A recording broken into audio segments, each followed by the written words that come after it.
మీరందరూ కనీసం ఒక్కసారైనా విస్తారాకులో భోజనం చేసే ఉంటారు కదా.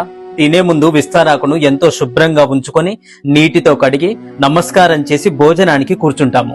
భోజనము తినే వరకు ఆ విస్తారాకుకు మట్టి అంటకుండా జాగ్రత్త వహిస్తాము.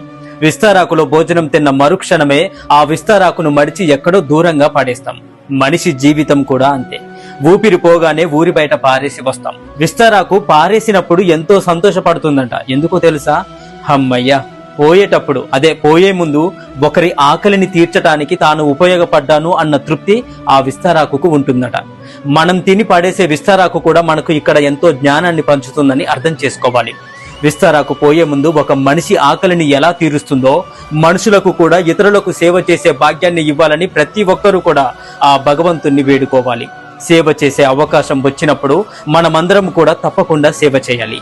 మళ్ళీ ఇంకెప్పుడైనా చేయొచ్చులే అనుకుని వాయిదా వేయకూడదు. ఆ అవకాశం మళ్ళీ వస్తుంది అనుకుంటే కుండ ఎప్పుడైనా పగిలిపోవచ్చు, మనం ఎప్పుడైనా పోవచ్చు.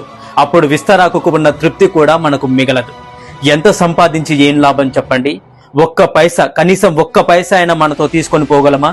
చివరికి మన ఒంటి మీద ఉన్న బట్ట కూడా మనతో రాదు. అందుకే ఊపిరి ఉన్నంత వరకు నలుగురికి ఉపయోగపడే విధంగా జీవించాలి. ఇదే జీవిత పరమార్థం. హరే కృష్ణ.